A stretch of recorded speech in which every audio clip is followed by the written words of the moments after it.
Bonjour. Alors aujourd'hui, je vais aborder un des sujets tabous habituellement, hein. Je voudrais parler un peu de politique.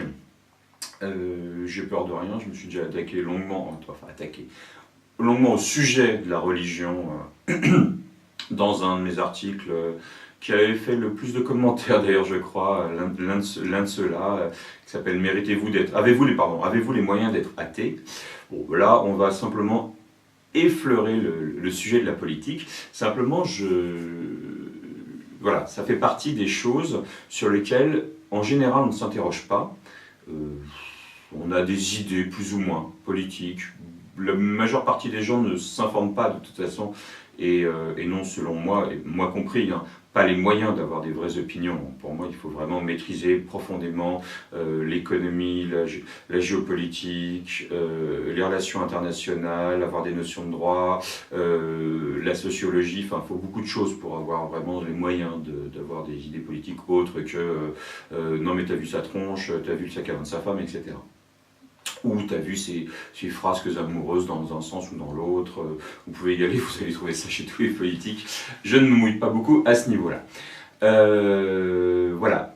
Ce que j'aimerais apporter dans l'élément de réflexion un petit peu, c'est une séparation. Bon, vous avez des sentiments, des idées politiques, souvent par atavisme, hein, souvent c'est par rapport à sa famille, ce dans quoi on a été élevé. 80% du temps on fait pareil, 20% du temps, ou 10% du temps peut-être même seulement, on fait une réaction et on fait l'inverse. Mais bon, ça c'est pas très creusé toutes ces histoires-là. Il est rare qu'on pense parce qu'on mélange deux choses. Alors, de base, je suppose que vous êtes tous démocrates, j'imagine, je ne sais pas. Les démocraties, hein, vous savez ce qu'en disait Churchill, que c'était le système le plus pourri qui existe, à l'exception de tous les autres qui avaient été essayés. Hein.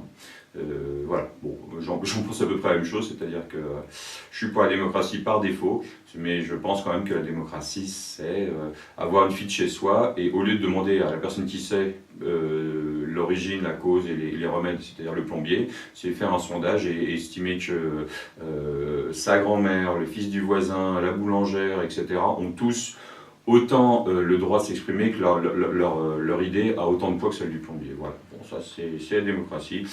Et tant qu'il n'y a rien de mieux, moi je suis pour en plus, mais bon, faut quand même le savoir. Voilà,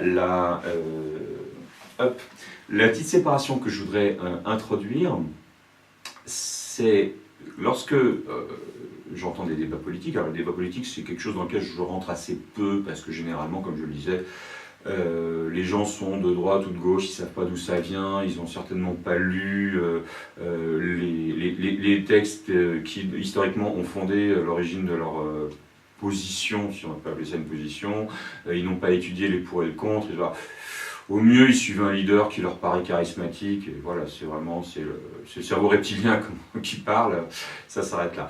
Mais c'est vrai que quand j'entends des discussions politiques, en tout cas, il y a une séparation que j'ai. Alors, peut-être qu'elle se fait, peut-être que vous la connaissez, moi je ne l'ai jamais vue, mais un jour je me suis rendu compte quand même qu'il fallait séparer profondément. Il y a deux choses qui n'ont rien à voir. Il y a les valeurs que vous avez et la manière de mettre en place des actions qui vont amener la société vers les valeurs que vous avez. Ces deux faits qui sont toujours mélangés, dans les projets dedans, quand on lit quand on a les campagnes électorales, quand on a les débats, etc., c'est toujours mélangé. Je veux faire telle action pour faire le bien à telle catégorie de personnes, par exemple. Attendez.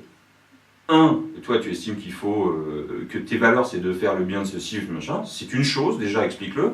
Deux, explique-nous pourquoi cette action va permettre de... généralement c'est en seconde partie que le bas blesse de toute façon à tous les coups. Voilà, donc vraiment, ici vous avez les valeurs.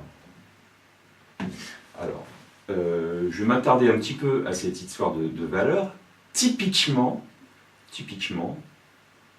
moi en tout cas, comme ça, à l'œil, en gros, je vois trois grands axes qui sont orthogonaux, qui sont comme ça dans l'espace,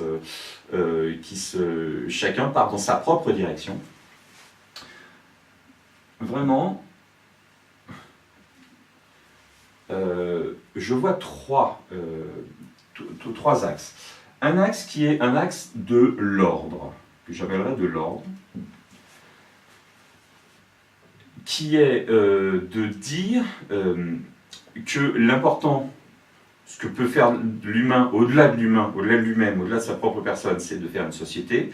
Donc il faut maintenir la société, que l'État, par exemple, a une valeur supérieure à la somme d'individus qui le composent. Il y a quelque chose d'en plus, quelque chose d'émergent, et ça, il faut le préserver. Ça, c'est l'ordre. C'est les gens qui sont des militants de l'ordre. Ici, je passerai les militants de l'humain. Je vais dire humaniste, mais on pourrait croire que je prends parti parce que c'est un petit peu noble comme terme. Là, je sais pas, c'est pas là, le but n'est pas là. Ces gens-là, eux, ils vont estimer, ils vont avoir dans leur valeur que on ne peut pas, le bien du tout, par exemple de l'État, ne vaudra jamais le malheur de quelques-uns. Voilà, que l'humain est au centre de tout. Et ici, il y a ceux que je vais appeler, comment je les appelle? Les libertaires, on va dire ça comme ça. Ceux qui estiment que, voilà, on est dans la vie, un peu comme dans la forêt ou la jungle, on a chacun une possibilité, et qu'un système artificiel ne doit pas venir entraver la liberté des gens de faire des choses, et voilà, que chacun fasse ce qu'il a à faire, au mieux, avec quelques lois éventuellement. Tous ceux qui sont là ne sont pas non plus pour qu'on puisse se flinguer à tout va, quoique. Et puis que le meilleur gagne quelque part, que celui qui a un truc à faire le fasse. Voilà, il y a trois axes comme ça qui sont orthogonaux. J'aimerais qu'on se rende compte qu'ils sont orthogonaux. Ils sont orthogonaux. Par exemple, si vous demandez est-ce qu'on doit contraindre, maîtriser, fliquer les gens, par exemple, ces deux-là seront contre la restriction de liberté, alors que ici, lui, celui de l'ordre, va être pour. Il dit, bah oui, si c'est les mecs, si c'est... Voilà, on doit les policiers, les fliquer, il faut maintenir l'ordre. Si on demande, par exemple, si les gens doivent s'en sortir parce que, de naissance, entre guillemets, ils ont une valeur à apporter, etc., ils ont leur valeur et tout, ces deux-là vont être d'accord, par exemple. Alors que celui-ci va considérer que tous les êtres ont une valeur identique au départ, et que c'est la société, l'éducation qui fait ci, qui fait ça, etc. quoi. Par exemple, troisième exemple, si on se demande si l'État, en tant qu'entité, doit intervenir, être interventionniste, par exemple, je ne sais pas, dans la vie économique d'un pays. Typiquement, ces deux-là, ceux qui sont pour préserver l'humain, faire attention, pas laisser les sociétés faire ce qu'elles veulent, etc., pas licencier, machin et tout, et ceux qui maintiennent l'ordre, vont être tous les deux pour un interventionnisme d'État contre les libertaires, eux, qui vont absolument vouloir que, si tu interviens pour maintenir, par exemple, une entreprise artificiellement, c'est qu'elle n'est pas rentable, c'est qu'elle ne mérite pas voilà, il faut qu'elle tombe et que quelque chose de mieux prenne sa place. Voilà, ils ont chacun leur axe. On peut toujours trouver des pairs, et là j'ai cité 3 exemples, mais on peut aller loin. Quasiment sur n'importe quel sujet de la vie sociale, de la vie économique, de la vie, ce que vous voulez, de la vie législative même, on peut trouver des appareillements comme ça. Pour une raison qui me dépasse légèrement, ce plan-là recouvre ce qu'on appelle typiquement chez nous, en France, la droite. Deux axes qui peuvent être vachement enfin, l'ordre et le libéralisme, il y a un moment, sur l'interventionnisme par exemple, c'est l'inverse, quoi, mais bon. Et ici, c'est ce qu'on va appeler typiquement la gauche. Cet axe-là tout seul. Voilà, ça, c'est là-dedans que je vous suggère, dans un premier temps, c'est un premier outil, c'est le premier qui me soit venu à l'esprit, de placer vos valeurs. Donc voilà, vous savez ici, si on va sur les extrêmes, bon bah, qu'est-ce qu'on trouve ici là? C'est le côté ordre et humain là. Donc c'est le côté des dictateurs. Ici, c'est le côté de l'ultralibéralisme, etc., etc. Vous savez à peu près placer tout ça.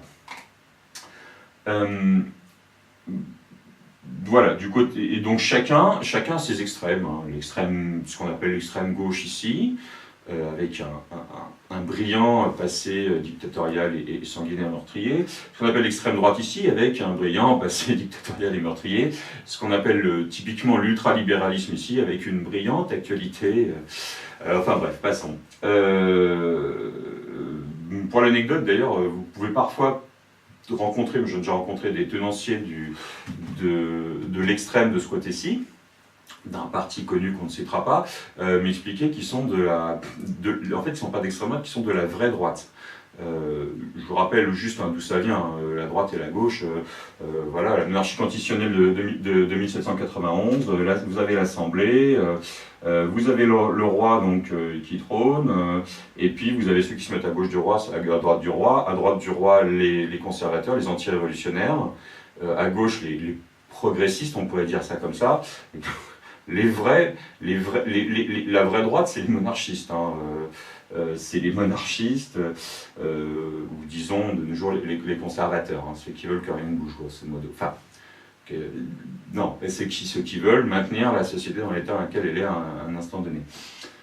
Voilà. Par exemple, si on cherche à placer les anarchistes, ils seront quelque part à donf sur la liberté individuelle, mais ils sont aussi à donf dans l'humain individuel aussi. Dans la liberté et dans l'humain. Donc ils sont à la fois loin côté liberté et loin côté humain. Et donc ils sont dans le plan qui est opposé à ordre. On aurait pu, au lieu de faire gauche là et droite là, on aurait pu faire policé et anarchiste par exemple. On aurait pu inverser les plans. Bref, je sais pas, ça s'est passé comme ça. Toujours est-il que ça, ce sont vos valeurs. Et comme je l'expliquais dans une vidéo d'une autre chaîne, d'une autre de mes chaînes YouTube concernant la science, ça, c'est, enfin, à l'ultime rigueur, il n'y a pas grand-chose à dire. Enfin, on peut débattre, mais il y a beaucoup à dire. Pardon, excusez-moi. Il y a beaucoup à dire, on peut débattre, mais pas sur un sujet, pas dans une démarche scientifique qui va apporter des vérités vérifiables, falsifiables, des mots réfutables, etc., etc. Par contre, une fois qu'on a les valeurs, donc cette séparation n'est jamais faite. Moi, j'entends jamais les gens mélanger, séparer, c'est toujours mélangé. Bon, on a les moyens. Ce qu'on devrait appeler, ce qu'on appelle, ce que moi je vais appeler, on va dire, la science politique, la science po. J'ai la place? Oui, j'ai la place. Qui ne devrait rien avoir à faire de ce côté-là, hein. On est d'accord. Là, on est dans le monde philosophique, le monde des idées, le débat, les valeurs, aucun rapport. La science politique. Alors, ce que j'en pense de la science politique, c'est que actuellement, elle n'existe pas. Je ne dis pas que les gens de Sciences Po sont des guignols, hein, c'est pas ça que je veux dire. C'est que, de même que les médecins à l'époque de Molière n'avaient pas vraiment ce qu'on peut appeler la médecine, de même, voilà, la science politique, elle est rêvée, imaginée. Par exemple, le meilleur exemple que je connaisse, c'est ça, hein, c'est Asimov, le cycle de fondation, voilà, bon, un peu de science-fiction. C'est grandiose, ça fait partie de ce que je préfère. Voilà, là, il imagine si quelqu'un était capable de se dire, voilà, je ne prédis pas chaque humain individuellement, pas plus que je prédis le comportement de chaque molécule d'un gaz, et pourtant, la thermodynamique, ça marche très très bien, c'est le grand succès du 19e siècle, on peut prédire le comportement global de manière avec une extrême précision, et ben, il se dit, voilà, de la même manière, je peux savoir ce que vont faire des immenses sociétés humaines, même si je n'ai pas prédire le comportement de chacun. Voilà, cette science-là, qu'il appelle la psychohistoire, qui est notre science politique, elle n'existe pas. Hein. Ça aussi, il faut en avoir conscience quand on est « ouais, tel leader, il veut savoir quoi faire et tout ». Quand même, bien que les leaders politiques, les vrais, les hauts placés, hein, les très très hauts placés, ceux qui arrivent à la magistrature suprême, soient des gens très très brillants intellectuellement. Ce sont des... faut pas croire, hein, ça c'est un truc qu'on fait aussi quand on est militant pour l'un, on essaie de se faire croire que l'autre n'a jamais rien compris. Ils sont très brillants intellectuellement, mais Primo, bon, généralement déjà, ils roulent pas pour fous, ils roulent quand même pour eux d'une manière ou d'une autre. Enfin bon, on va pas rentrer dans le cynisme à deux balles, mais enfin, ça n'a aucun sens. D'ailleurs, vous-même, si demain je vous donne le pouvoir, je vous demandais ce que vous en allez en faire, et dites-moi que vous ne servirez aucun de vos intérêts personnels, je ne vous croirai pas. Donc, primo, ils sont là pour ça. Et de secondo, cette science-là, on ne l'a pas. On ne l'a pas, c'est pas vrai, on a des bouts, à chaque fois qu'un prix Nobel d'économie dit un truc, quelle que soit sa brillance, ils sont extrêmement brillants, il y a toujours du gros foirage. Voilà, c'est quelque chose qu'on n'a pas. Donc ils se retrouvent un petit peu comme des aveugles devant une machine avec 18 000 boutons et manettes, et hop, et tac, un peu de croissance, un peu de taux directeur ici. Bon, non, les taux directeurs, ils sont pas c'est pas notre président qui les maintient, mais il peut éventuellement donner des taux d'épargne. Un peu de ci, j'injecte un peu de sous là, j'en reprends ici, j'augmente telle taxe, je diminue les impôts là, je donne telle subvention, je fais ci, je fais ça.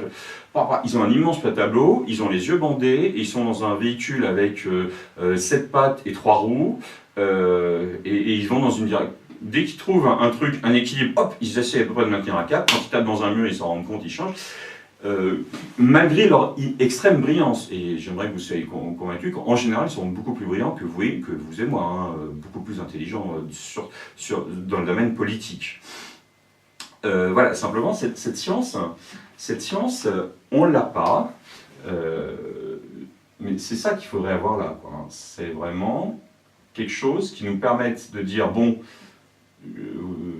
je veux aller pour des raisons à la limite électorale, moi j'ai défendu telle valeur, voilà.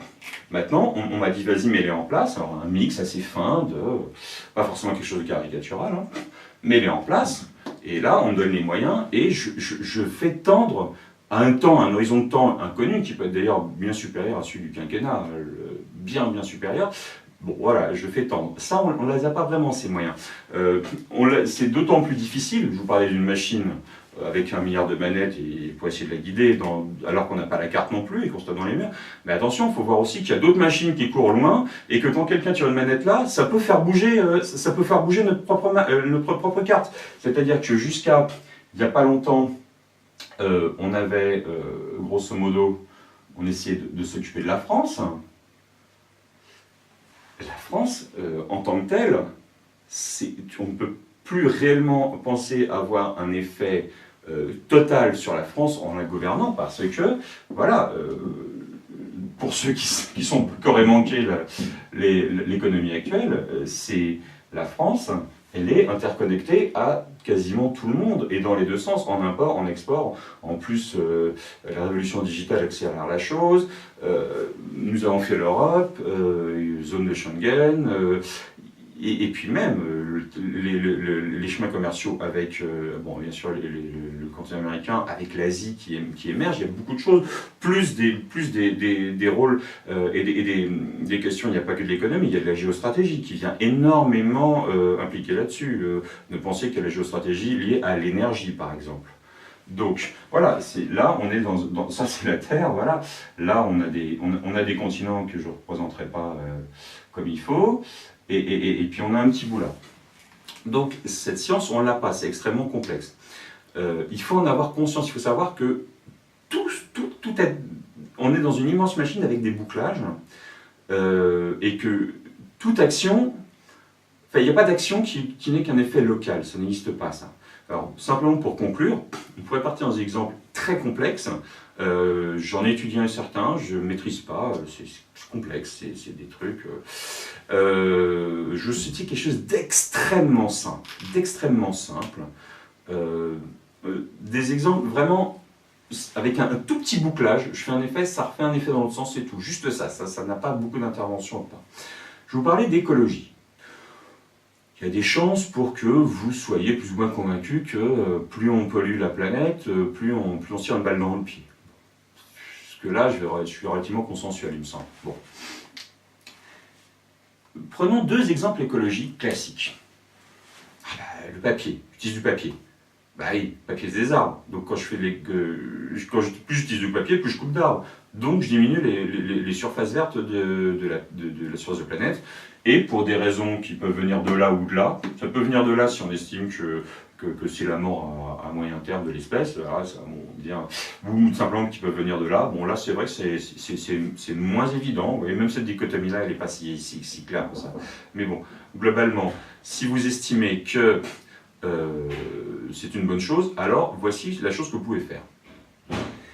La première chose que vous pouvez faire, c'est vous dire, donc effectivement, le papier, on va utiliser du papier recyclé. Comme ça, je coupe moins d'arbres. Plus d'espace vert, tout va bien.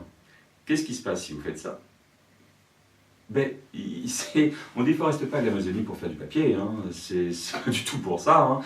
Faut pas croire. Quand vous faites du papier, par exemple en France, c'est que vous avez planté des forêts, vous maintenez, vous avez des gens, ce travail de planter, d'avoir des arbres petits, de gérer les plus grands, vous les coupez pour laisser la place aux petits, etc.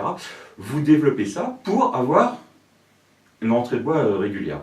C'est-à-dire que ces espaces verts n'existeraient pas si on n'avait pas besoin de papier. C'est-à-dire que si vous n'utilisez plus que du papier recyclé, eh ben vous diminuez la quantité d'espace vert. Micro-bouclage, hein, ça c'est rien par rapport aux décisions économiques. Autre exemple, vous avez la même chose avec le verre. Par exemple, le verre recyclé, vous dites bon, machin, c'est très polluant, etc. Bon, hormis le fait que retraiter, recycler le verre, ça a aussi une pollution. Vous pouvez entraîner une pollution supérieure à la production du verre simplement en mettant en place les camions de collecte et tout principe de collecte du verre recyclé. Des toutes petites choses comme ça. Donc, quand vous dites, bon, parce que j'ai mes valeurs, je pense qu'il faut aider les plus pauvres, etc. Ou alors, au contraire, il faut faire sortir une élite qui va emmener le pays. Bon, quelles que soient vos valeurs. C'est pas pour ça que ça vous dit quoi faire.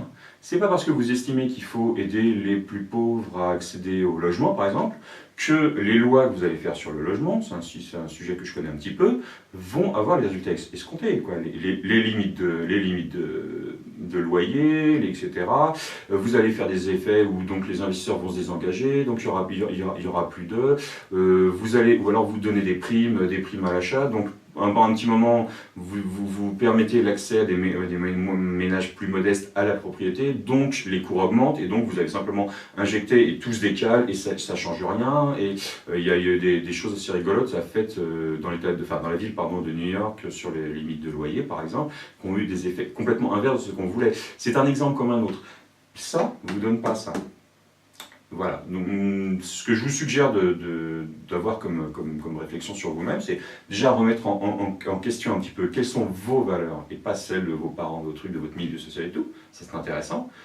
Et puis à chaque fois que vous voyez quelqu'un qui défend vos valeurs, avec des réformes, des projets, etc., sachant que les deux sont toujours liés, hein, ça vous pouvez y aller.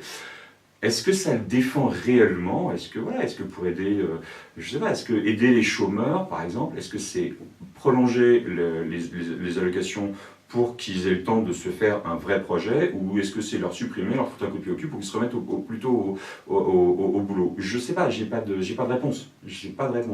Mais par contre, les gens ont leur réponse qui ne justifie pas, et oui, mélange ça et ça. Voilà, je voulais simplement partager un petit peu avec vous aujourd'hui cette séparation de pensée entre les valeurs et les moyens. Par exemple, dans le monde politique, c'est parce que c'est la meilleure application, mais c'est pas dans votre vie aussi. Hein, il y a le même esprit. Voilà, merci beaucoup. Vous pouvez continuer à regarder d'autres vidéos, vous abonner à la chaîne, lire mon site aussi, www.acide-ici.fr. Et puis je vous dis à très bientôt.